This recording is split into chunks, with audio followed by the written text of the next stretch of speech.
Good evening, everyone. So good to see you all on this December night. So glad to be here in my cozy house versus out there because it is so foggy out here in Forestville. My name is Meg Brown, and I am going to be a host today.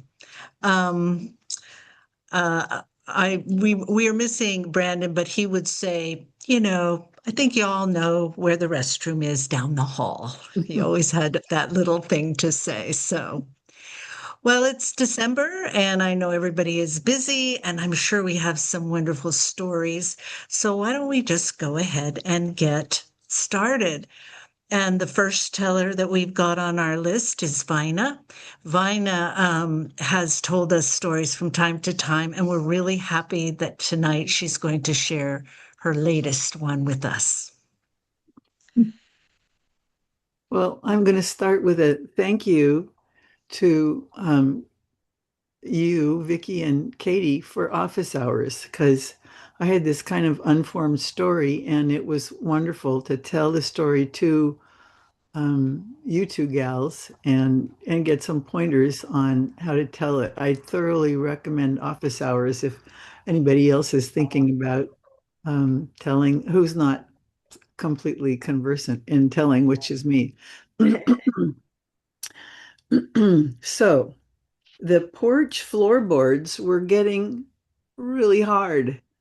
I was I laid down some pads on the floor and a sleeping bag and a comforter, so I was not cold. This was just 2 weeks ago, and so I was trying to sleep out there on the porch in front of the open house door. And my purpose out there was to keep critters from coming into my house with the exception of one critter. So that's the story here. But I couldn't stand it. My hips were really bothering me sleeping on the pad on the floor. So I got up and came inside. So here's how I came to that point. I'd been working in the garden that day, pulling up weeds and popping open some root balls, and I popped a piece of dirt right in my eye. Oh my gosh, that hurts so much. And when you open the other eye to see where you're going to get in the house, that eye movement makes this eye move and it hurts all the worse. So I barely made it into the house, but I managed to get into the bathroom and use one of those little plastic eye cups and drench the eyeball with water. And that took care of some of the discomfort, but it didn't take care of all of it. So I went to lie down and give the eye a chance to clear itself, which it will do. So after an hour, I got up and went through this door here into the rest of the house. And much to my terror, I could see that the house door was standing wide open. Now, you wouldn't think that's a terrifying condition, but I have in my house a house cat. And he's a house cat because he's a fabulous hunter. And I just cannot have him outside. And he's never been outside. He came to me as the most beautiful little velvet kitten that you have ever seen, a tabby cat with all those gorgeous moire markings. And he's been willing to get in my lap and be sweet talked and be brushed in the mornings and other times during the day. But he is terrified of everything that he doesn't know really well. So upon finding the door open, I had to search all the places in my house where he hangs out. He sleeps in a nest of my shirts in the top of the dresser in the closet. He wasn't there. He wasn't in the other bedroom. He was not to be found. And I could imagine that having that door stand open for the hour that I was sleeping was just too tempting for him. He would have had time to smell what it was like outside and decide that he was going to go outside and try his luck out there. So I went outside and I started talking to the cat. I talked to him the way I always do, kind of sweet talk and kitty. language and in English. Meow, Gomer kitty, where's that kitty? Gomer kitty, where's that big kitty? And but I got no response from him. He didn't show up. He did not respond in his language. And so I really spent the day out there going all the way around the house, talking, going down by the creek, which is the most scary place for me to think of him getting down into the creek because it's got wild creatures down there. And but I did not get a response from him all day long. I sat outside. Somebody suggested I leave the house door open in the daytime so that he could come in if he wanted to. But I just got nothing out of him. So I'm imagining him ranging down into the creek because it would smell real interesting to him down there. Well, once it got dark and I was ready to turn in, I wanted to increase the chance that he would find the front door and make his presence known. So I threw down these pads on the floor of the porch with some plenty of warmth and tried to sleep out there. And could do it for an hour or so, but I was getting no response from, no, the cat did not show up. I was getting sore, so I came in and slept in my bed or slept as best I could because, of course, I'm having visions of him getting ripped apart by these really dangerous creatures that are down there in the creek. But I did manage to go to sleep and got up in the morning in the coming light to go to the front door and make one more try to see if the cat would respond to me. So I went to the front door and started talking again. Come here, kitty, where's that pussy cat? And much to my surprise and delight, meow, he was right there in a bush outside the door. And after a hesitation, because he's still that scared kitty, he came running right past me into the house. And within 10 minutes, when I finally could calm down and sit down in the chair where he always jumps up in my lap, he jumped right on my lap and was expecting to be cuddled and talked to and brushed like nothing had ever happened. So I can't tell you how delighted I am to have this companion kitty that I love dearly back in my lap in the morning and back talking to me during the day. And right now I hear him outside the door because he hears me talking to him. And he's saying, "Yeah, I'm right here. Let me in." That's my story. Yes. Oh, thank you. Love it. Love it. Yeah. Well, thank you, Vina. Oh, yes. He sounds like he had an adventure in the dark, and maybe he's not as scaredy as you think he is. It could be, yeah. Scared of people, right? Yeah, Yeah. yeah. I So think anybody who's owned knows how they can just kind of go off on their own. After all, Rudyard Kipling said that cats were themselves, and so they do what they do. That's wonderful. Thank you so much. thank you. Okay, well, that's a good start to our swap this evening. And I'm going to ask Rose to come on and tell us her story.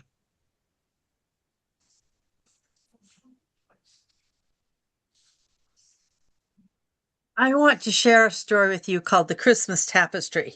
But first, I want to show you this is our family's Christmas tapestry. My daughter painted this beautiful scarf when she was in Germany. And it has all of our Christmas traditions, the nativity set, the stockings, the 12 days of Christmas caroling. It's all there.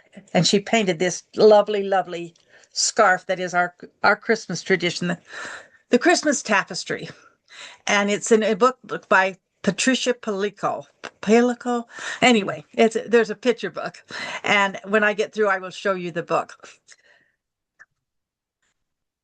Jonathan Jefferson Weeks was not happy. Mommy said, I don't want to move away from Memphis. He said, the kids are just starting to be nice to me. They don't call me PK, preacher's kid, anymore. And I have a place on the baseball team. And his mother said, I know. She said, but we never know why things happen, but they happen for a reason. Well, when they got to Chicago, things were even worse than Jonathan thought. The church house had peeling paint. The picket fence in front of the house had boards that were broken and missing. There were weeds in the cracks in the sidewalk. Oh, and the parson's house next door was just as bad. Oh, his mother said, just wait, be patient. Your father is needed here, and by Christmas time, things will be well. Well, that summer, Jonathan and his sister Beth, they helped to paint the fence and the church, and they pulled weeds. They even had new friends that came and helped with the painting. And by fall, when it started to get chilly, things were looking pretty good outside, and they began working on the inside of the church. Now, at first, not very many people were coming, but slowly more and more people were coming to the church. Now, it was almost Christmas when Jonathan's father finished painting the wall back behind the pulpit. Jonathan helped him. They were going to have an artist come and paint a picture of Jesus on that wall. And Jonathan thought that was just going to be wonderful because they were doing a Christmas play, and there would be that beautiful picture of Jesus right behind the pulpit. It snowed in Chicago a lot. And it snowed. And then there was a warm day. And then Mr. Brown, the caretaker for the church, came in and he says, Reverend, you need to come and see this. And so they all followed Mr. Brown into the church. And there on the wall behind the pulpit was a big wet spot. Jonathan's father reached up his hand and touched it, and a piece of plaster fell out. And Jonathan could see the slats on the wall behind. He said, our Christmas play is going to be ruined. Nobody's going to look at us. They're going to look at that awful, horrible spot. Mr. Brown says, no, don't worry. He says, I know a man that can fix that. By Christmas? No, he says, first the wall has to dry. And that night, Jonathan was close to tears, and Mother said, remember, everything happens for a reason. And Jonathan says, I don't see any reason for a hole in the wall of the church. It'll ruin everything. The next morning, Mother asked Father to go to the city, to Harrod's, to pick up some Christmas decorations. And Jonathan was to go with him. When they got out to the car, it wouldn't start. And Jonathan thought, oh, now I don't have to go. It's cold out there. But his father said, we'll take the bus. That pokey, old, slow, pokey bus. But they did. They took the bus all the way into town. And when they got off the bus, it was cold. And as they walked towards to get the decorations, they could feel the wind on their back just pushing them forward and forward. And it was cold. Well, they got the decorations, and now as they started coming back, sharp crystals of snow was being blown into their face, and they wrapped their scarves around their heads, his legs, and they pulled their scarves down and huddled down, and they ducked into an alleyway for shelter from the wind. Jonathan looked in the window. Oh, Dad, he says, look at that. He says, that red cloth, if it's big enough, it could cover the hole. His dad looked at that cloth and he said, it's beautiful. He says, it is beautiful, but I don't think we can afford it. But we'll go in and look. So they went inside, and the shopkeeper took that cloth out of the window and showed it to them. And he said, Jonathan looked at it, and there were flowers embroidered on it and all kinds of things, and it was beautiful. And the man said, Reverend, he says, I've had this cloth here for a year, and you're the first people who've asked to look at it. I'd be willing to sell it to you for $15. And that was exactly how much money Jonathan's father had in his pocket, and he said, "We'll take it." And the shopkeeper took it out and he wrapped it up, folded it, and wrapped it in brown paper and tied a string around it. And Jonathan hugged it to his chest as they went out the door. When they got to the bus stop, they looked for the bus. No bus. Had it stopped running because it was snowing? Had they missed it? And a little voice from the bench said, oh no, it is always late." And they turned around and looked, and there was a little, kind of a plump little old lady with a happy, smiley face on her thing, sitting on the bench, and she says, "It will be here, but it will be late." She says, "I have a thermos with hot tea and some raisin cookies.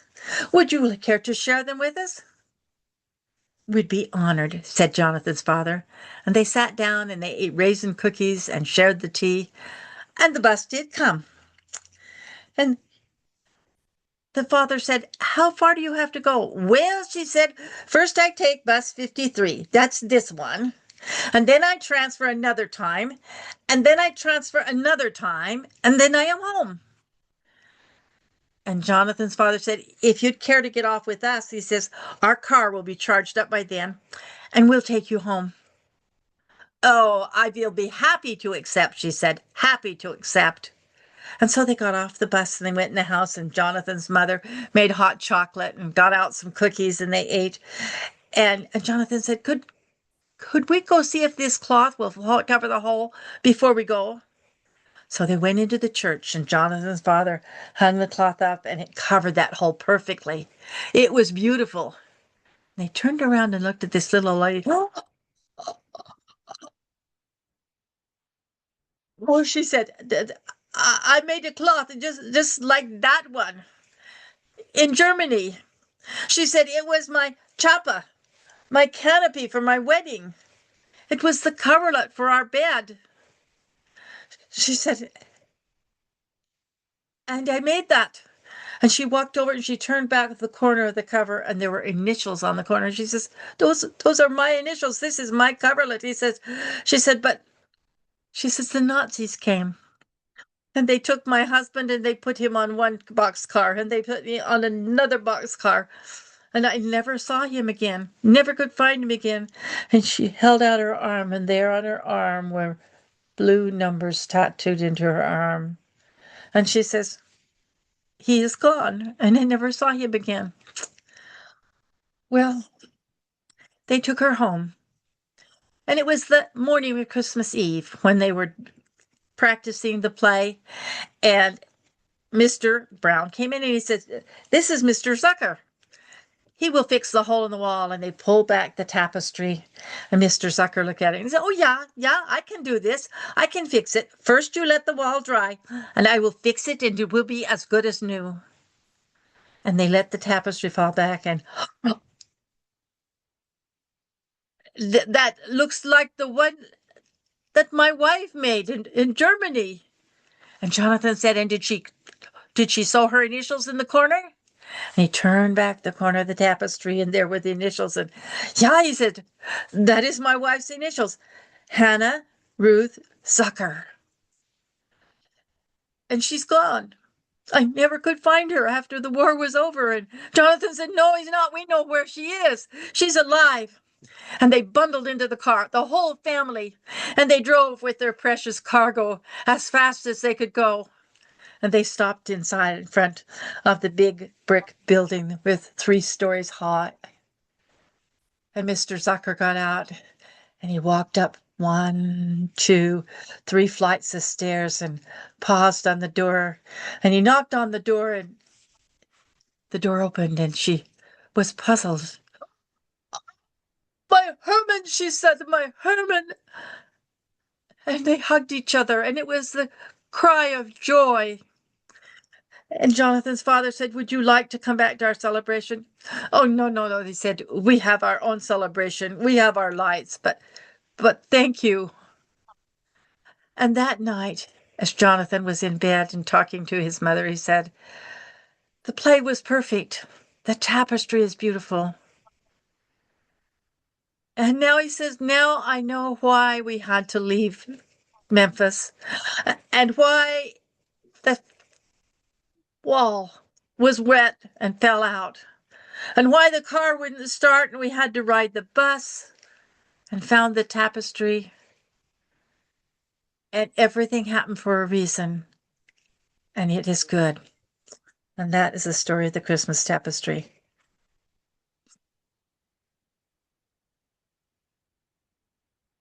That was a beautiful story, Rose, and so well told. So many details. You just got the pictures in your mind about what was going on. And the sweet little boy who, he just had faith that his father was right, that everything would turn out well.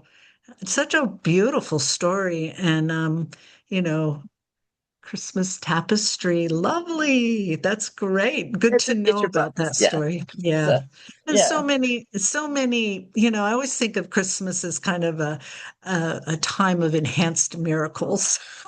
Yes. And I think that, you can count all of the things that Yeah. happened in that story to be one of those miracles. So Yeah. thank The- you This very, very this story much. can be found on the internet. There's a couple of versions out on the internet. In fact, this author said that she based her telling on two of the stories that she had heard at church services.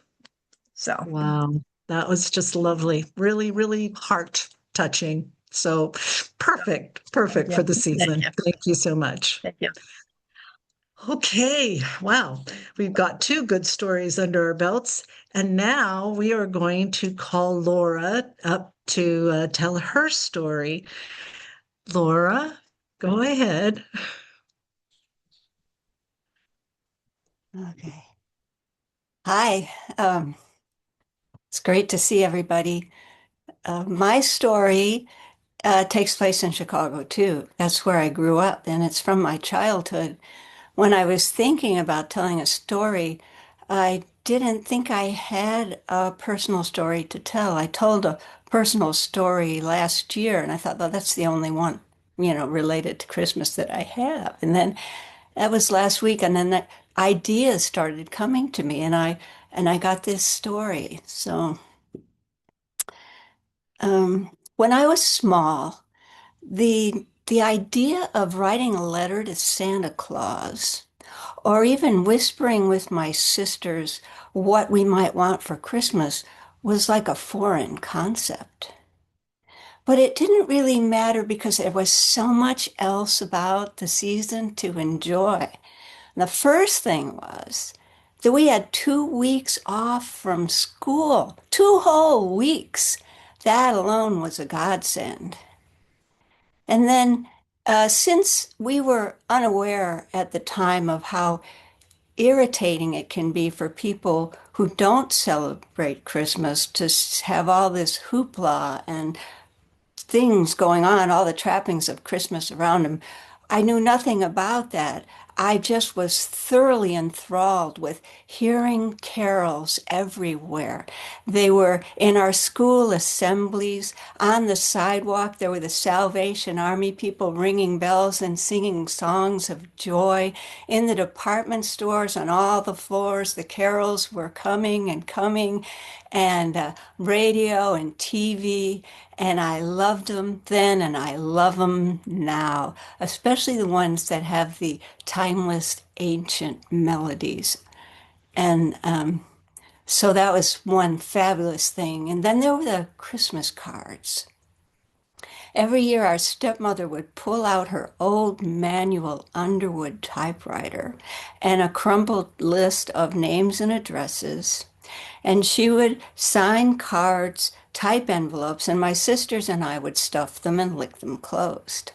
And we also had like so many cards coming in through our mail slot, and they were of so many kinds. They were gorgeous. There were the three wise men in glittering glory following that yonder star, or Mary holding the baby Jesus, or a warm and wonderful living room with a big tree, presents piled high, a fireplace, maybe a cat or a dog, or an outdoor scene with a two-story home with a chimney with smoke coming out and a horse-drawn carriage in front and Santa Claus up in the sky in his sleigh with his reindeer. And there was snow, snow, snow all around. And Rose mentioned in her story about how there was a lot of snow in Chicago, and that was true when I was growing up. Snow was there all the time. And December, winter was still new. And so we hadn't experienced the bitterness of the thermometer hovering day after day just above and below zero in January, or those dark, brutal nights of February just closing in endlessly, or that gray slush in March slushing up all the sides of the roads.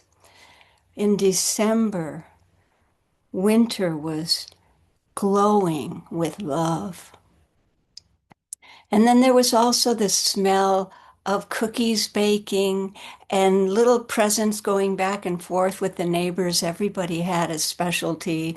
There were some fruit cakes and other things, lots of things. And so with all this going on, plus the decorations, it was like easy to forget all about this gift thing.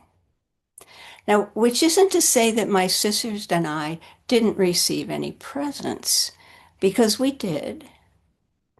But since we weren't actually allowed to ask for anything, our parents had no idea what we might be longing for.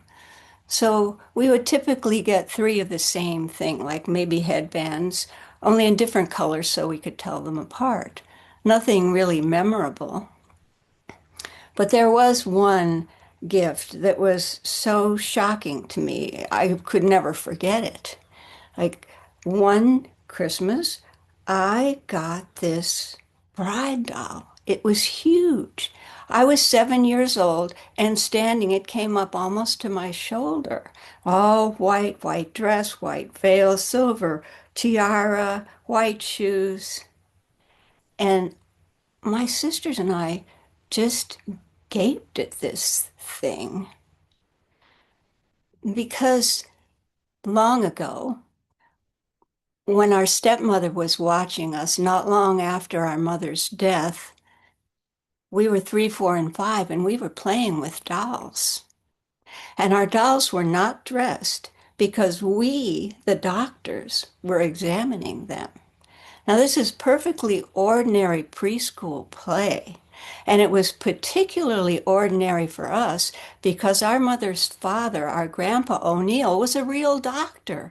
And before our mother's death, we enjoyed spending these like golden afternoons with him. And we picked up little things like, oh, you can take a pulse like this, and you can have somebody like stick out their tongue and go, ah, and try and stick one of those depressors on their tongue.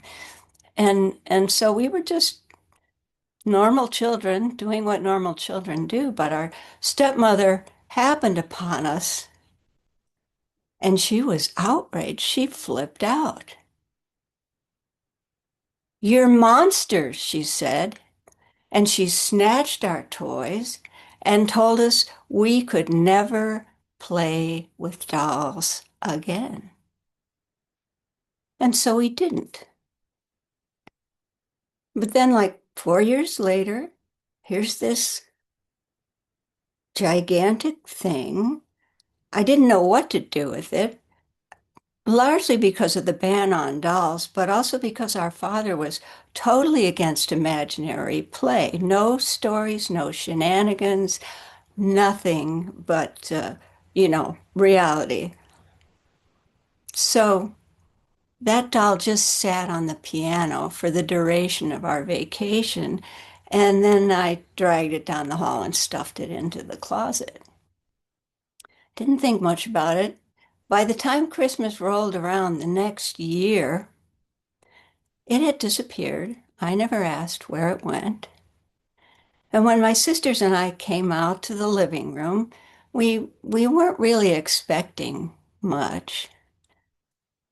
But there, under the Christmas tree, was this huge, long box. It was about maybe a foot and a half wide, maybe 4 or 5 inches deep. It was one big present for the three of us. So we took off the bows, we ripped off the wrapping paper, and we pulled back the corrugated cardboard, and we saw a sled. A sled! A sled of our very own. Now, the grammar school that we went to was just a block away, and it was on what for the Midwest prairies was a steep hill that led down to a wide open field. And we had gone there before with large pieces of cardboard, and we would use them until they got too soggy or broke apart. And then sometimes friends from school would offer to share their sleds with us, but somehow we could never quite bring ourselves to accept, and we would skedaddle and get home fast. But now, here was a sled, and I had never, ever in my life wished for anything as grand. It had light wood, varnished, and red lines curving along the sides, and slick, gleaming black rungs. And then that evening, snow began to fall. And I went and I looked out the window, and there was a street light at the edge of our yard. So the flakes were just gleaming in the glow of that street light. And that in itself was just magical. But it also meant that the next day would be a good sledding day. And so knowing that, it was just really, really hard to sit still or even to sleep. And so the next morning, the three of us got dressed in layer after layer after layer of cotton and flannel and wool and corduroy and rubber, and we set off.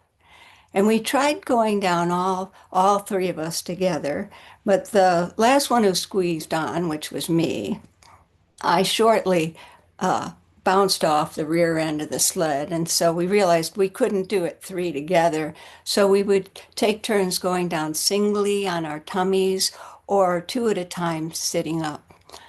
And we went up and down, over and over, and laughing and having fun with all the other children, just having such a great time. And we fit in.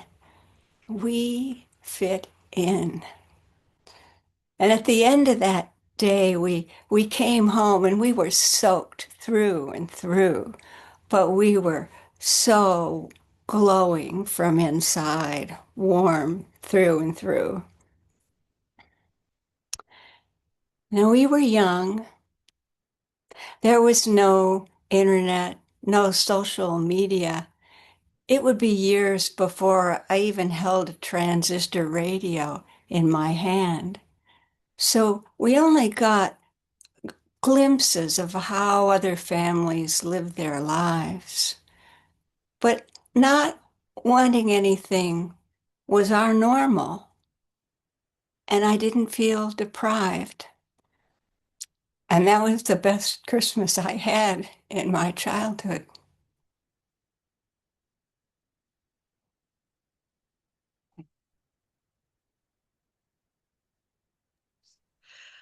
Laura, that whole story was a beautiful Christmas card.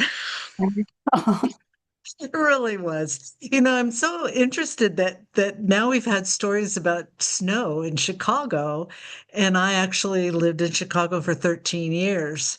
So I got to have my experiences of snow after being a girl who grew up in Arizona. Oh, And I wow. have Oh, yes. And so I tell you, it's really, it is magical when you have snow coming down and glistening and the lights and the excitement when you could go out into the snow and kind of ruggle around. I was a grown up, of course, but even so, it was like, it was amazing. We just never had snow. And so it was really wonderful. But I just love all your descriptions of those Christmas cards that you described that your mother would have and would get to you, and the big doll and all of those things. It's wonderful to share those experiences with us. I'm really, really happy that you came up with that and told us all about being a child in Chicago in the winter, in the snow, with the way that our parents raised wasn't to have a million things or to put things on gift stores so we'd make sure that we got all the stuff that we were asking for. It was really quite magical that way, I believe, and you really told us that story too, that brought all of that out. So thank you so very much. It's lovely. Okay, wow. All righty. How are we doing on time? I think we have time for Renew's story. So we will renew. Yes, thank you, Meg. Well, mine is not a Christmas story. Mine is a Japanese folktale, and I just found the outline on the net, and I just adapted it. So here's the story. A long time ago in Japan, there was an emperor who loved the sport of wrestling. He loved to watch it. Once upon a time, when he was young, he had been a very, very strong wrestler.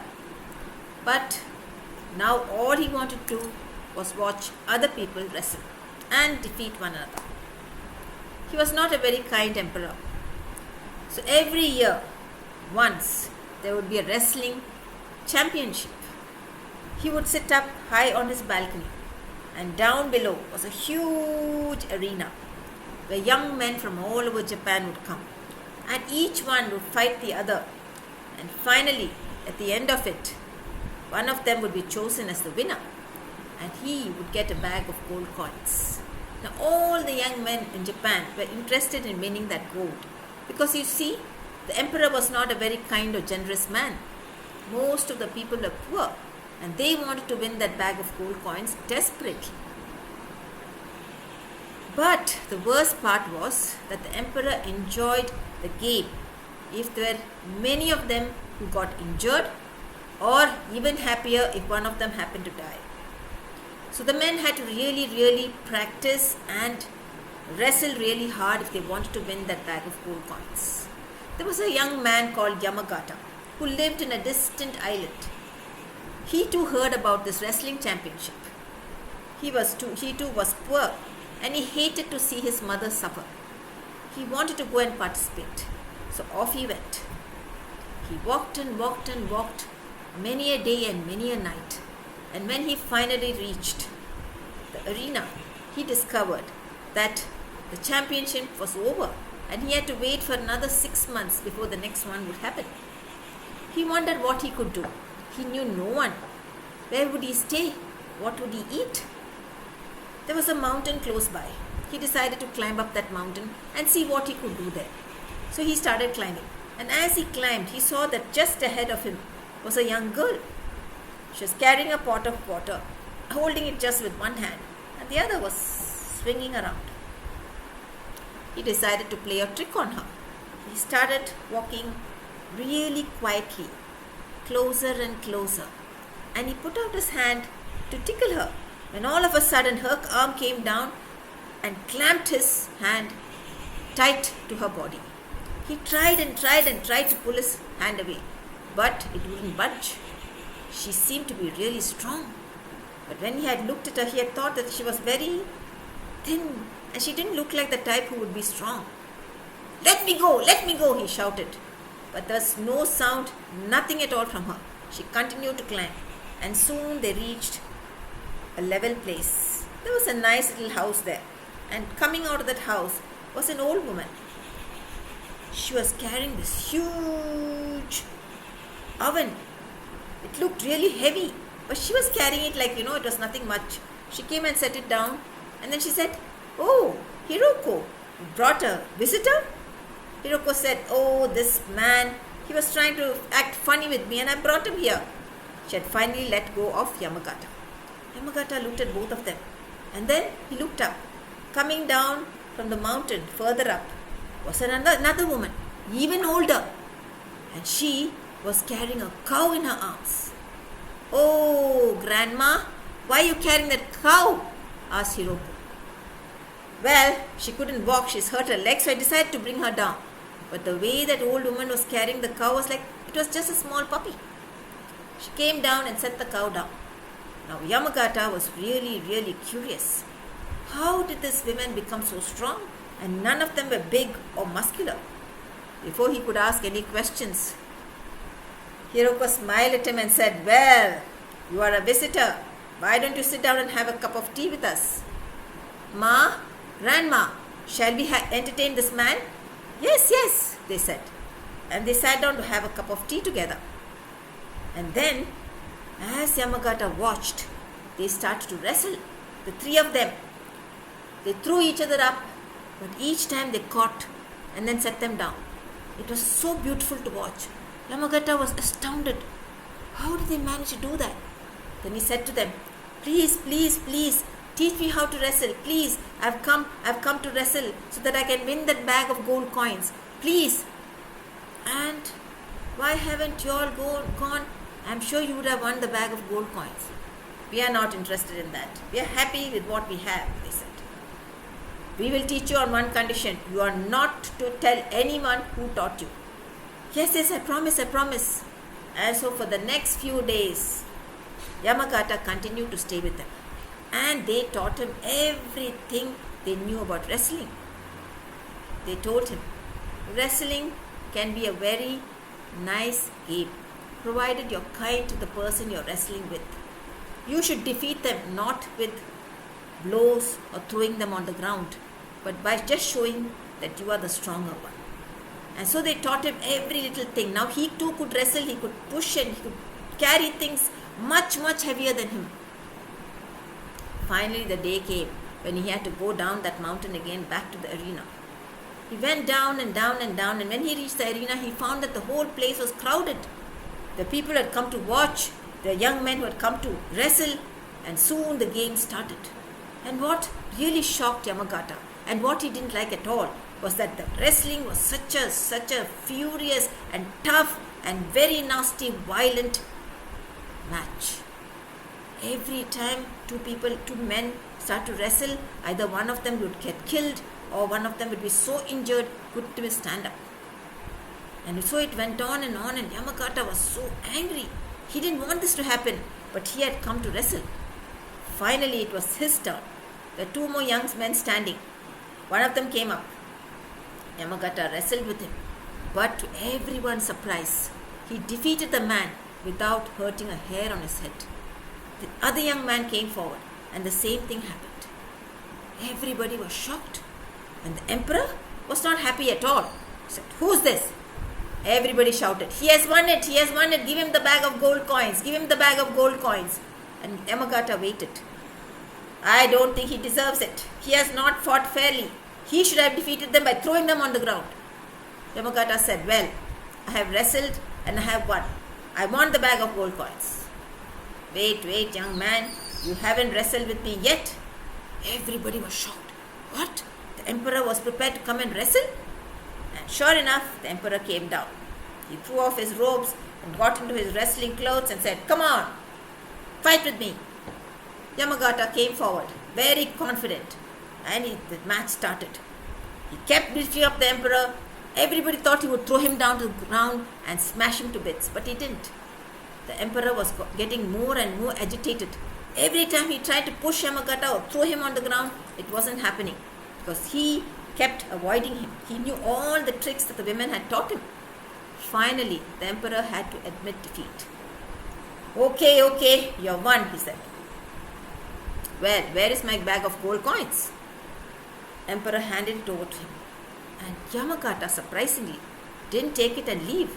He started giving coins to all the men who had been defeated. Take it back to your family. I don't need too much for myself. The emperor was shocked. He said, "What?"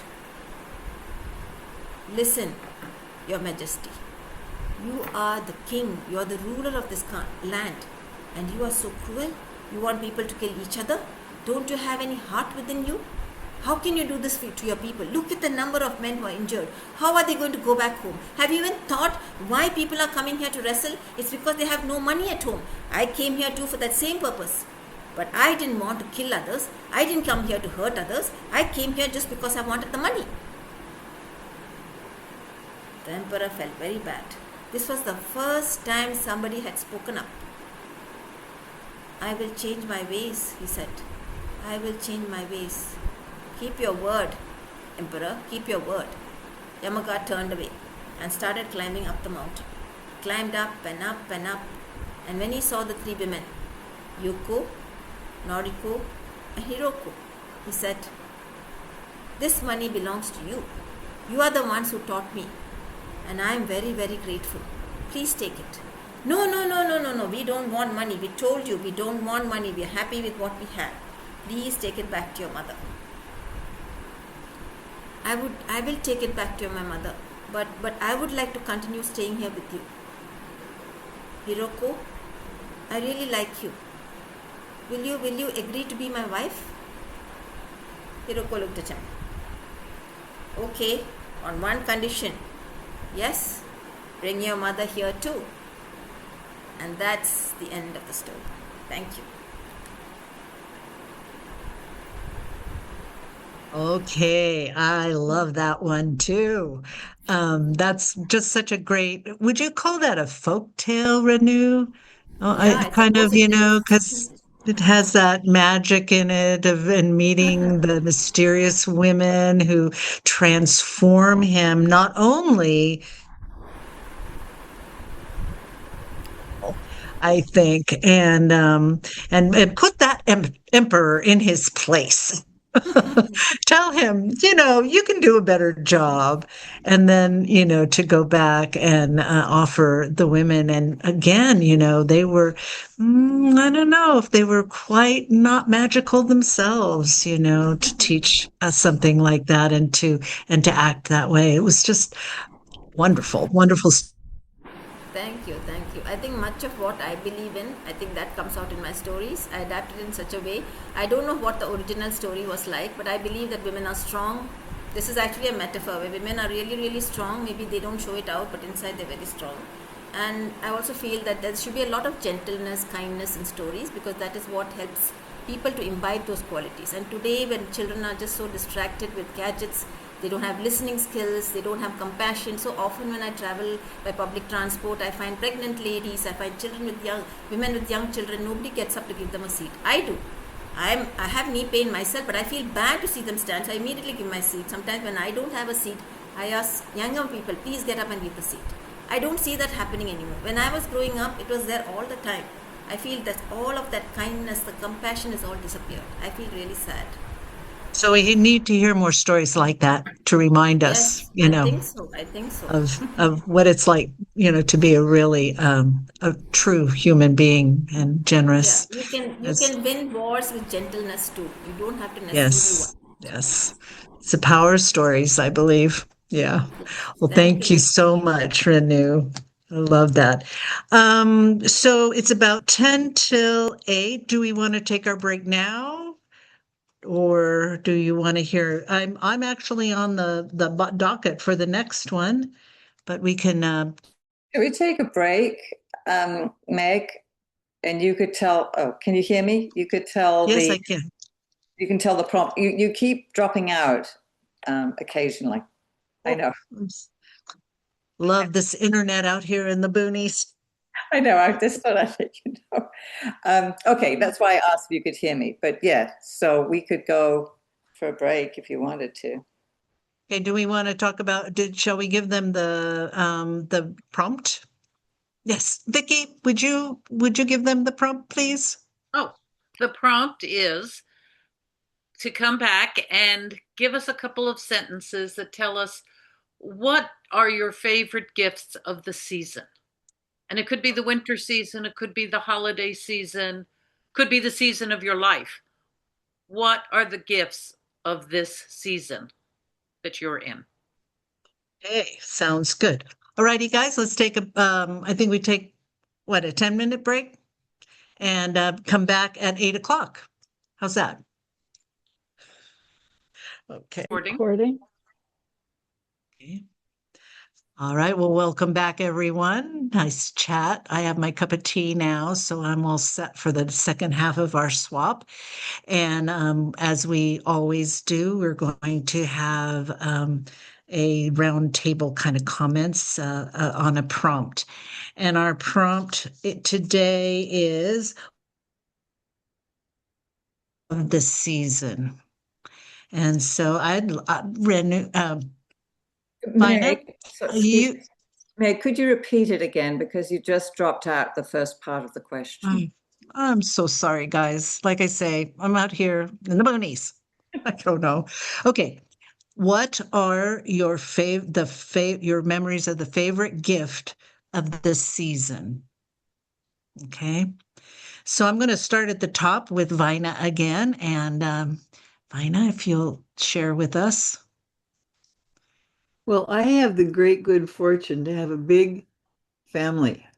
And in the years that we were kids, my mom would drive us all the way down from Las Molinas up in the high Sacramento Valley to be with her parents, her brothers, and they just had a classic German Christmas. And so getting together with and through, I'm 80, so for 80 years, this has happened in my life. So it's the best gift of the season, getting together with now my cousins and my nephews and nieces and my kids and everybody. So I'm lucky. I'm sure you have many wonderful memories, that you're carrying with you. That's the best thing, right? And the continuity over the years. Wonderful. Thank you. Rose, what are your memories of gifts of the season? I thought about that, and I think the best gift of the season that I have to say is that I'm honored to share Christmas stories, both in person and on Zoom. And it wouldn't be Christmas for me if I didn't have a chance to tell a story somewhere, somehow. That's delightful. I love that. I agree that sharing stories is one way to connect to everybody that you come across and really touch their hearts. So that's wonderful feeling of a gift. So thank you so much for that. Laura, where are you? Laura? Oh. Let's see. Well, for me, it's having family. I feel so lucky to have been with family over the holidays for my whole life. I'm in my 70s now. I can look back on being with my sisters as a little one with our cousins and grandparents and aunts and uncles and and all the changes through the years. Like some have passed on. We've grown older. My husband and I are the old ones now, and my sisters, but there's the young ones coming up. And just to be part of that thread that's going to continue after I go, is just beautiful. And it becomes so visible and enjoyable during the holidays. Another one of those Christmas cards, Laura. Really, that's a wonderful, wonderful way of looking at this season and as a whole. Really good. Renew, what about you? My family doesn't really celebrate Christmas, but for me, my biggest gift throughout my life has been the fact that we've always had dogs in the family. And I love dogs. So right from my childhood, I was very scared of dogs, so my dad brought home a puppy. And we've always adopted dogs off the street because there are lots of stray dogs in India. So my dad brought a small puppy home, and And that's how I started loving dogs. Both my parents are very kind and compassionate with animals. So I think that's how I grew up to be really love dogs. So I'm very lucky because even now, though every time I say I'm not going to have any more dogs, invariably they end up in our house. Either my daughter brings one from the street. I picked up a puppy last year, and now she's about a year and a half. So it just happens that way. Thank you. Also, very nice. Yeah, I'm sure it's a little bit different over in India, but we all have those wonderful memories, don't we? That's great. Thank you so much. Um, I'm going to go over to Sharon. Sharon, what do you think? For me, this time of year is the music, and I was thinking the biggest gift for me now is the internet because I can sing along with all of the singers that I like. I can sing with the Tabernacle Choir. I can sing at the top of my lungs, and nobody hears me but me, and it's just ah, wonderful. So that's what I love. Music is such a big part of this season, I think. There's just something about it that brings us back to our childhood, in many cases. And like you say, there's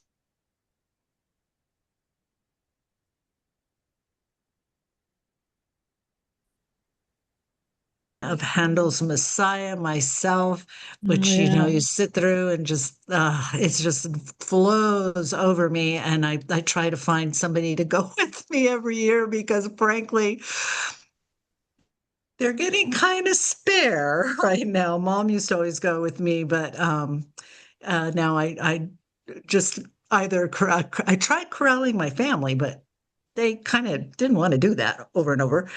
And I can do it over and over. I'm not sure how many of them are going to stick with me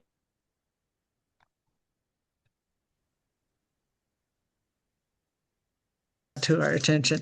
Okay, and then we have Walter. Walter, where's Walter? Hi, Walter. I've never had much of a family, period. Mhm. And for the last 20 years, my family have been my friends. And I gave a Toastmaster speech 5, 6 years ago on what is a family friend as a difference between a brother or sister. So my friends know I'm known for one who gives books. So my gift year long, birthdays, weddings, whatever. I had a friend, I talked to a friend today and we asked him where he'd been. He got in an automobile accident. He got hit by a driver and he's been in a hospital and whatnot. And he said, can you recommend a book for me to read? And tomorrow I'm going to go buy the book and I'm going to go over and see him and talk to him. So my memories are now is giving books to my friends. I'm trying to go on a new adventure next year and maybe next Christmas, if it all comes together, we'll see. You might see my new adventure. I think getting a book for Christmas or at any time actually is just a wonderful gift. It really is. It's something that lasts. It's something that changes you sometimes and that you can pass on to others. So you've got the right idea. Very much so. Thank you, Walter. How about you, Chester? Well, hi there, guys. Boy, these are really good stories tonight. It's been kind of neat. Next week, I'm going to be doing a webinar for the Texas Storytelling Association on collecting family stories. And it's interesting what everyone is saying. It kind of overlaps into the beginning of my workshop or the webinar. Because for me, at my age, I got more stuff now that I can find places to put. So being surrounded by family is just a really big important thing to me. To go to a movie or just have the grandkids come by and talk a little bit, argue about something that's just absolutely wonderful. And I want to tell you that in my talking about next week on the personal stories particularly, Laura, that one you did was an absolutely beautiful example of of how that can be. And I just, I really, really particularly enjoyed that. So, hey, it's a good night. So I appreciate everybody. Thank you very much. Thank you, Jessica. Yeah, thank you, Chester. That's really good. And I'm glad that this is feeding your soul there. It sounds like to me. That's great. Wonderful. Um, how about Kenneth? I know you have great Christmas stories, but tell us about this gift thing. Uh, I don't know. Uh, my wife, when I was with my wife and everything, we used to give lots of books. Um, in fact, one daughter-in-law said, enough, enough. We don't have enough room for more books. But that's one of the things. But as I was thinking about the gift for the season, and you mentioned could even be the season of your life, what really struck me is what Sharon said, music. I love the music of Christmas. And I think Laura mentioned in her story about the old time songs and hymns. And I miss that. I miss the good ones. Um, the junior college here this last weekend put on the Messiah Saturday and Sunday, and I went on Sunday night. Uh, it's thrilling to be in an auditorium and, not only the Hallelujah chorus, but the very last chorus, um, when they end by saying amen over and over, and it just echoes. I love it. And along with that, the season of my life, um, in my opinion, because I'm an old guy, I was going to say old fart, but anyway, music is not music nowadays. So I love the old music and the music I grew up with, and even the music that my parents listened to. Um, Benny Goodman and all of those guys.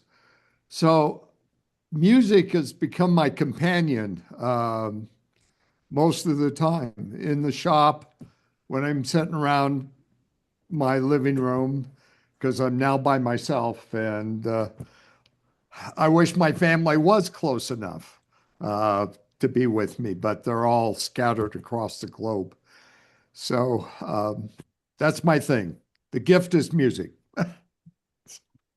Sounds good. It sounds again like you're just feeding your soul on this, and that is something that is bringing the real feeling of the season, whether it's Right. winter or whether it's Christmas or Hanukkah or whatever, people are reaching out to others with generosity and with remembrance. It's really, I think, a time when we kind of get focused on that, which is a wonderful thing. So, yeah, thanks so much for that.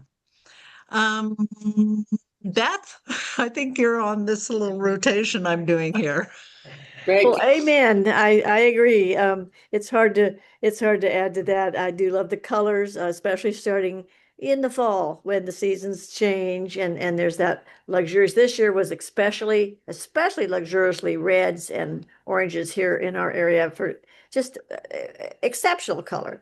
And then the color of some of the decorations, the old-fashioned ones, not the garishly new one, but the old-fashioned ones of walking into the church or walking into someplace that's really tasteful and it's uplifting. And then our old hymns, agreed. And as far as the books go, we got into such hysterical, we don't want gifts, we don't want things. So my sister, my brother, and I would exchange books we'd already read that we thought they might like. We wouldn't buy new books. That was verboten, right? You weren't supposed to do that. So my sister and I would always wrap our presents up and make it look like gifts. And my brother just sent empty boxes of books, and it, it got to be too much. So I'm not sure what we're going to do about that for gifts this year. I'm trying very hard. Books are the best, but social media has taken over for the younger ones. It's like really hard to. Yeah. True. Maybe just a candy cane. Oh, there you Good to see go. everybody. Yeah. You put me in Yeah, the yeah, Christmas spirit. I was feeling bah humbuggy, and now I feel a lot better. Mhm. yeah. Vicky, let me see what Walter, Yeah, he wants to say something else. Kenneth, when I was 16, my father said, "You can now take grandma to," and I would go get put on a coat and tie, a suit. We would go to the LA Philharmonic, the opera, and the ballet. And I would go Saturday, put on my suit, drive grandma, and we would go to the Philharmonic, the opera, and the ballet. I fell in love with ballet when I was 16 years old. Mm. And here's the funny part of it is when we would go to the opera, she would say, "Okay, we're going to see La Boheme, Modern Butterfly." And I had to read it. And then she would grill me and ask me questions.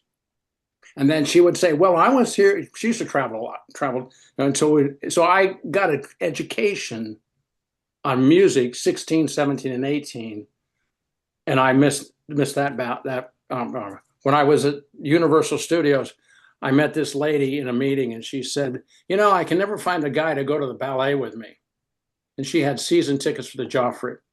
So I said to her, "I'll tell you what, I'll make you a deal. You take me to the Joffrey and I'll take you out to dinner."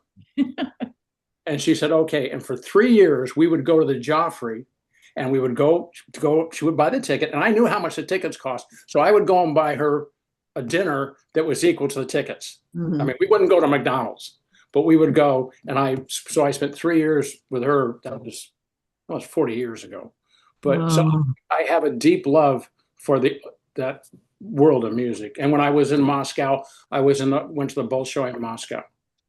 And when I was in Paris, on Saturdays, you could go to Notre Dame Cathedral and there were organ concerts for free. Mm. Walk in and sit down and listen to an organ concert, and they would crank that puppy up. And you would think they were going to blow the windows out. Sorry, I didn't mean to digress, but he was talking about music, and it brought back a wonderful memory. So I wanted to share it, and I apologize if I interrupted her too. That's okay. I think Vicky understands. And I have to say, I agree. I think there's just something magical about all those arts that I just hope they keep going forever. So, Vicky, So, what I about you?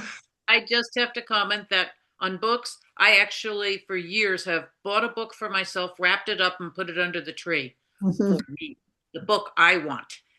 And secondly, if you are in the area, and some of you are, the Sing Along Messiah is this Saturday in our church, in the Methodist Church in Sebastopol. And it's been there for 30 some years. And I'm going to be there at the door. So y'all come on and sing. But I just wanted to say that I think one of my favorite gifts of the season is actually, I love the holidays, but it's the quiet. It's the stillness of January and February, the long, soft shadows, the quiet, and that I get to feel myself. I get to be alone. I don't have to look at my watch. I can just stand there and look at the trees. I can go for a walk and be quiet, totally quiet. And that's, to me, is one of the gifts of winter, is a stillness and a peace. So, Have you ever lived in snow? yep. Oh yeah. Love it. And snow is so quiet, it's not like rain at all. It doesn't come down, it's just like soft, slow, quiet. Beautiful. That's lovely. Yeah. Katie, I didn't forget you. Okay, good. Thank you. Katie. I love winter because I love the cold and I love the rain and I love the snow. And I think one of the reasons I love it so much, I actually physically like the coldness.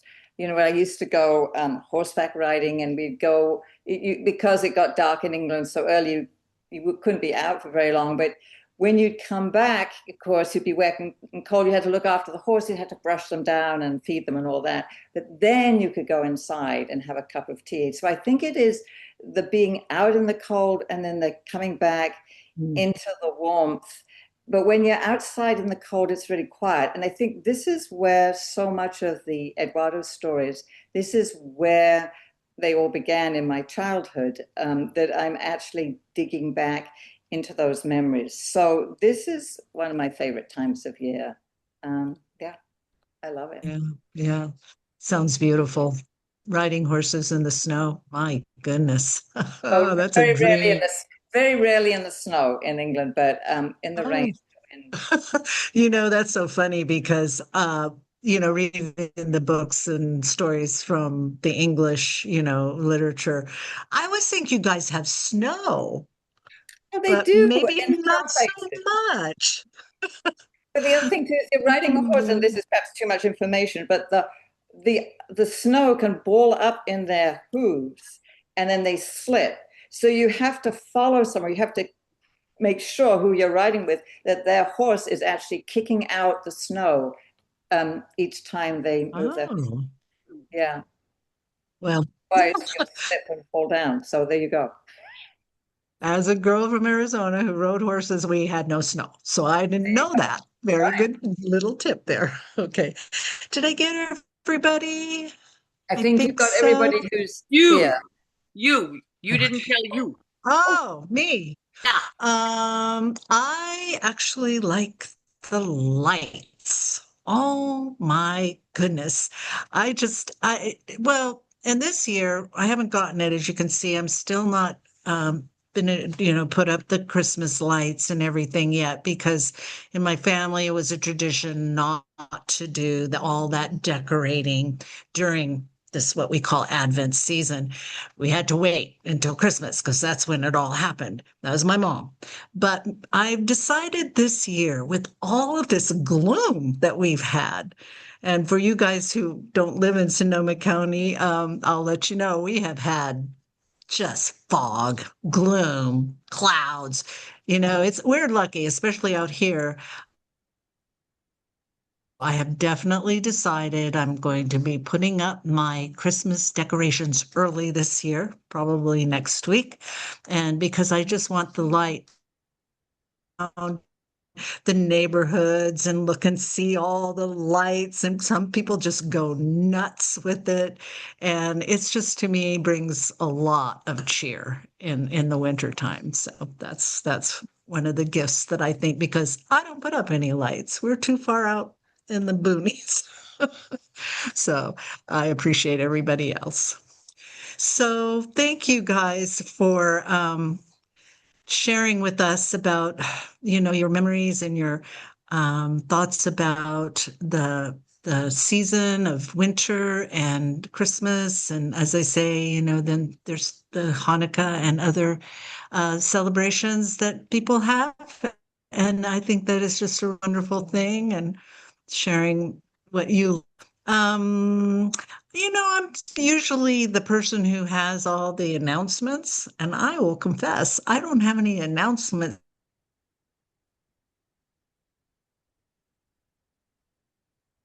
for us here and perhaps really out there, in Utah and in Oklahoma and in places. Go to the SAC website and just check it out, what they've got going. There is a genre. We do have a genre, and Rose is going to be on it. It's the sacred genre. It's this month, and our Rose is going to be there. So check it out. Yeah, yeah. Always a good set of storytelling right there. So that's great. So wonderful. Great. Let us move on. I'm listed, but I would like to go ahead and ask Sharon to tell the next story. Oh, okay. To do that, you need to first. Sorry. The Industrial Revolution was a great time for Germany. New processes, new materials, constant discoveries. Factories were springing up all along the Rhine, and people were making money. And Franz Hoffman was one of those people. The ground had just been broken for his third factory, and he was already a wealthy man. But things were not going that well in Poland next door. The government was shaky, the economy was unstable, and as a result, Polish workers were flooding into Germany looking for jobs. And one of those was Pedro Lubanovsky, who found a job in one of Mr. Hoffman's factories. And he soon had enough money to rent a little place and to send for his wife and daughters in Poland. And things were going very well for Mr. Dubanovsky. But one morning, as he was walking to work, a roof tile broke loose from a building high above him and fell and hit him squarely on the head. So 15 minutes after he left home to go to work, his neighbors carried him back home, alive but unconscious, and he had a long recovery ahead of him. So his wife, Maria, had to find a way to put food on the table, and she went to work as a laundress. Now, in the Hoffman home, young Nicholas Hoffman was watching out the window at night, and he saw that there might be enough snow to make a decent snowman. And he went out to try to see if he could. And while he was out there trying to gather enough snow to make a snowman, he heard a voice. And the voice was singing a Christmas carol. Not a happy one, but one of the sad, lonely Christmas carols. Come, O come, Emmanuel, and ransom captive Israel. And he was so taken with that voice that he followed it to see where it came from. And it led him to the stairs going down to the basement under his house, where the laundry room was. And so he went on down. And he met Maria Dubanovsky, who was down there washing clothes, and she let him turn the grinder on the wringer. And so they kind of became friends while he was down there working along with her. Meantime, Mrs. Hoffman upstairs looked out the window and realized that young Nicholas was nowhere near that snowman. And so she threw on a cloak and went out to see where the child had gone. And it wasn't hard to figure out because there were fresh their footprints. So she followed them and went on down to a place she had never been, the basement of her own home, where her own clothes were being washed by someone she had never met. And as they talked, Marie explained to her her situation. And Mrs. Hoffman said, that is terrible. I'm sure my husband can do something about that. I will talk to him. And so she and young Nicholas went back upstairs, and for the first time in several weeks, Maria Dubanovsky felt relieved. Someone who could do something about it knew their situation. But the next morning came about, and Mrs. Hoffman had many things to do. She had menus to plan and invitations to send and cards to write and gifts to wrap, and she forgot the woman down in the basement. Well, the night came for the Hoffman Christmas party. All the family, the relatives, and friends were gathered, and Uncle Nicholas, partly because of his name and partly because of 40 years of poor eating habits, was the natural Santa Claus, and out he went to slip into his costume. And when he came back in, he lined the children up according to height.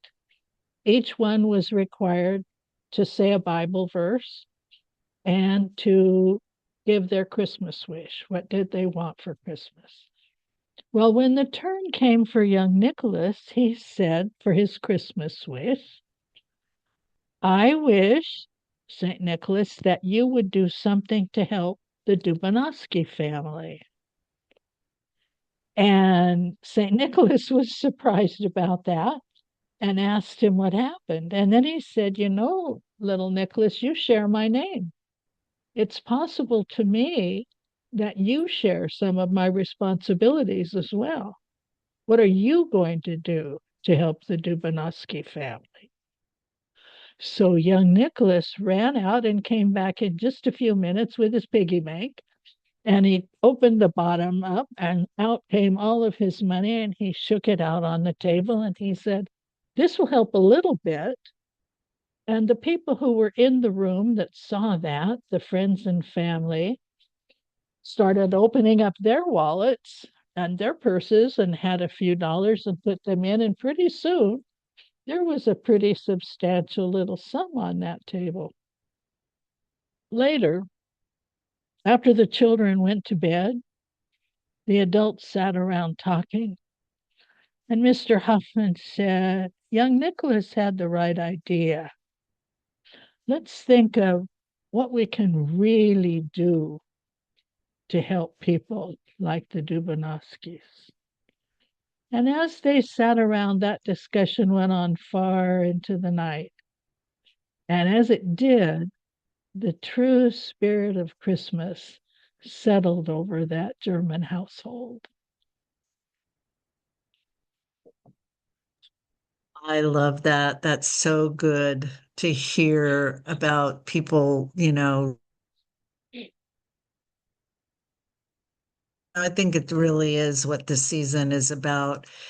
Even if you know, aren't really a practicing religious person or anything like that, still people reach out, you know, they reach out and they try to help. And I think that it's a wonderful, just a wonderful way of remembering, Sharon. Thank you so much for that story. Thank you.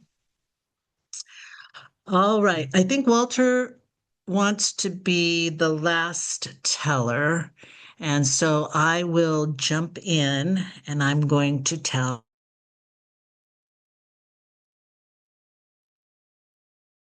that. But this is one of those folk tales from Norway. Actually, Norway and Finland, I believe this story came from. And it's called Who's That Knocking on Christmas Eve? Well, in the far north of Norway, it gets very cold. There's so much snow. And the boy was coming down out of the mountains with his snow bear on his way to Oslo. He was cold and hungry, and it was getting to be dusk and dark.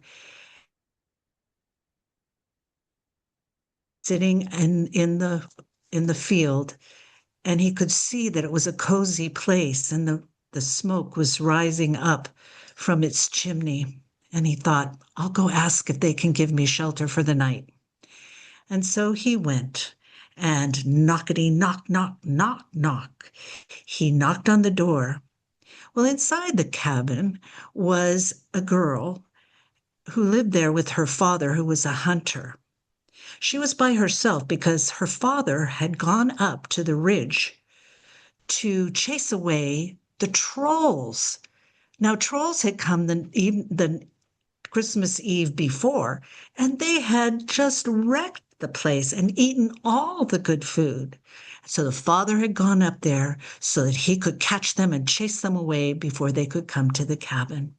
So she heard the knocking and she peeked out the window and she saw that there was the boy and he had the great ice bear with him, but that didn't scare her. She opened the door and she invited him in, and he was so very thankful that she was giving him a warm place to stay for the night, and she had a big pot of porridge that was on the fireplace bubbling away. She had some sausages set apart and some nice crusty bread. But all the good things that she had made up for their Christmas dinner was put in locked cabinets because they were afraid those trolls just might come back.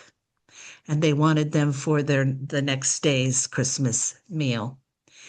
But she offered the food to the boy, and the bear went and he crawled underneath the stove where it was very warm, and he fell asleep. And the two of them visited, and she told him, the boy, about why her father was off on the ridge instead of at home, but that she was very glad for the company. And then, knockety knock, knock, knock, knock. Oh, that was much louder, and she thought, that's them. That's the trolls. Push the chest against the door so they can't get in. And so the boy he shoved the chest in front of the door so that they could not get in through the door. And then they heard again, knockety knock knock, knock knock. And they began to scamper around and close all the windows, make sure they were bolted. But suddenly, out from the cellar came a big crowd of trolls. Oh my gosh, there were bat-eared trolls. There were trolls with long noses. Their hair was standing up on end, and they were really just going at it. Oh, they were thinking this was going to be so much fun. They were going to have so much good food, and they were just swarming all over the room. And they grabbed the porridge off of the fire, and they began to slurp it up. And then they saw the sausages, and they began to roast them into the fire. And they looked around, but they couldn't see any other food. And so they were pounding on the cabinets, and it was just getting very, very chaotic and crazy. And the boy and the girl didn't know what to do. Well, then one of the little trolls, he went and he took one of the hot sausages, and he looked under, and he saw the ice bear sleeping under the stove. Oh, Kitty, wouldn't you like to have some of this lovely sausage? And he put that hot sausage right on the bear's nose. Well, it hurt, and the bear jumped out from underneath the stove, and he began to claw and chase all those little trolls. And oh man, they were so afraid that they ran as fast as they could back down to the cellar and out and about. Well, that was a good thing. Just then, the father came home, and they told him all about how the trolls had been there, but they had not let them have all the good food, and everything would be fine for the Christmas dinner. Well, eventually everything calmed down, and everyone went to sleep, and the next day they had a fine Christmas dinner, and the boy thanked them very much, and he and his ice bear went on their journey to Oslo. Well, winter came, some spring, and then summer, and then it was getting to be fall and then winter again, and the snow was again very deep upon the mountain. The girl was out gathering up wood to make the fire for the Christmas dinner. And all of a sudden, a little troll just jumped out of one of the snowbanks. Hello! Do you still have that kitty that you had last year? And the girl said, that kitty is now a big cat, and she has 7 kitties of her own. Oh, said the little troll. Well, I think we will go somewhere else for our Christmas Eve dinner then. And he popped back into the snowbank, and that was the end of that. Snip, snap, snout. This tale's told out. So that's my little Norway story for Christmas. All right. Um, moving on, we have Walter. And so I'd like to invite him up to tell his story. 'Twas the night before Christmas, and all through the house, not a creature was stirring, not even Katie's mice. The stockings were hung by the chimney with care, in hopes that St. Nicholas would soon be there. You children were all snug in your beds, while visions of Christmas goodies danced in your heads. And Vicky in her kerchief and hubby in his cap had just settled down for a long winter's nap. When out on the lawn there rose such a clatter, Vicky sprang from her bed to see what was the matter. Away to the window she flew like the flash. She tore open the windows, and Vicky, you threw up the sash. The breast of the moon on a new fallen snow gave the midday luster to an objects below. And what did your wandering eyes see? But a miniature sleigh with 8 tiny reindeer, a little old elf so lively and quick. You all knew in a moment it must be Saint Nick. More swifter than eagles, his coursers they came. He whistled and he shouted, and he called them by name. Now Dasher, now Dancer, now Donner and Vixen. On Comet, on Cupid, on Donner and Blixen. To the top of the porch, to the top of the wall. Dash away, all. As dried leaves before the hurricane fly, they meet an obstacle and mount to the sky. To the rooftops his coursers there came, with a sleigh full of toys, and St. Nicholas too. And then you heard on your roof the pawing and prancing of each little hoof. You drew in your hand and were turning around, and down the chimney St. Nicholas came with a bound. He was dressed in fur from his head to his foot. His clothes were all tarnished with ashes and soot. A bundle of toys he had flung on his back. He looked like a peddler just opening his pack. Oh, how his eyes twinkled, his dimples how merry, his cheeks were like roses, his nose like a cherry. The stump of his pipe he held tight in his teeth. The smoke of it circled his head like a wreath. The beard of his chin was drawn up like a bow, and it was white as the snow.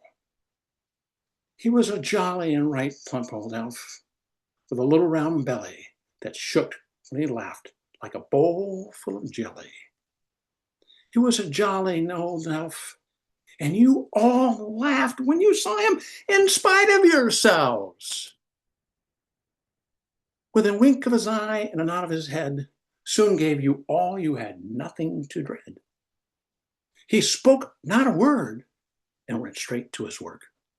He filled all the stockings, turned with a jerk, laying a finger aside his nose.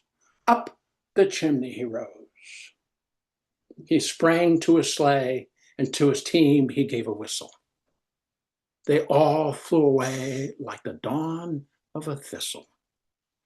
Oh, my friends, you heard him exclaim when he drove out of sight. Merry Christmas to all, and to all, good night. Oh, that was a lot of fun, Walter. How do you know why I wanted to go last? How do you know why I wanted to go last? That was perfect. That's a perfect one to kind of wrap all of these beautiful stories together. Thank you so much. Yeah, I love it. I love that new kind of like twists that you put on it too. But isn't it a wonderful, wonderful poem? I mean, really, I have to read those. I have to read that to my grandkids every Christmas Eve because it's just a classic. Lovely. But I love your rendition. It was really great. Great fun personalizing it. And if I offended Exactly. some personalization, I apologize. But No, it makes it livelier when you do it for your kids. Use the kids' names or say mom and pa. You know the parents. Use the parents' names. Say mom, your mother and your father were in a camp, and your father sprang from his bed to see what was the matter. Then I threw the flash and that just to give it more life because it's written in Old English. Sorry, English. I'm not throwing rocks at the English, but Katie, I'm not throwing rocks. But it's written in Old English. But if you pick it up and put it into today's vernacular and use things, it resonates a lot more with kids. I think that's a great idea. I'm going to try that. I'm going to try that this year because I think you're right. It would just make it, they'd laugh. I'm sure they would laugh about that. So that's really wonderful. I think that is all that I have on my roster today, guys. And I'd really like to thank everybody for their wonderful stories and heartfelt and fun and, generous giving. Just a wonderful way of welcoming in this season, Christmas and winter and, going forward and brightening up all these dreary days that we've had. And I hope yours are more sunny and beautiful, and that your whole season is wonderful until we meet again next January in the new year. Yeah, I think we've had a great fun time tonight, and I want to thank you all for letting me be your host and having fun with that too. So that's pretty much it, guys. Bye. Thank you, Meg.